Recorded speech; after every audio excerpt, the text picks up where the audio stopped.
Orsyon ng Santo Niño. Yan, kagimata pag-usapan natin yung orsyon ng Santo Niño na magagamit nyo sa mga Santo Niño nyo. Kahit ano po Santo Niño ito, magagamit nyo po ito. Okay, babahagi natin ngayon yung mga orasyon na pwede nyo gamitin dito po sa inyong Santo Niño.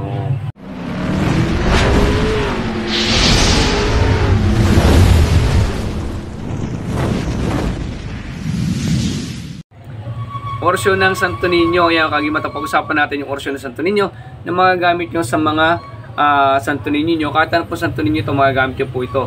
Okay, babahagi natin ngayon yung mga orasyon na pwede nyo gamitin dito po sa inyong Santo Niño. Yan, okay. Ang Santo Niño, para kunting aral din po tayo, kagimat.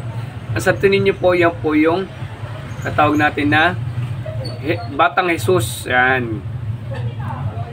Siya po si Jesucristo, nung bata po siya, yan po yung Santo Niño, no? Hindi po ibig sabihin merong Santo Niño ay nanggagayuma na kayo ng babae. Hindi po, no? Para sa paglilinaw po ng iba, yan po ay ginagamit po, no, sa mga pampaamo po. Yan, hindi po gayuma na ibig sabihin gagayuman nyo na yung babae. Yan. Pampaamo po ng mga kaharap, pampaswerte sa negosyo, pangkaligtasan, no, pangontra. Yan.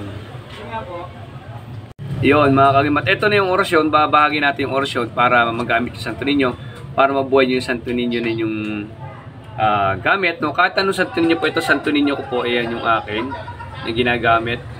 No? Bibigay ko yung mga orasyon para magamit yun para sa pag-aalaga ng inyong Santo Niño. Alagaan nyo mabuti ang inyong mga Santo Niño kasi po yan ay Batang Jesus. Magamit nyo yan sa lahat kaligtasan, swerte sa buhay, pampaamo ng kaharap.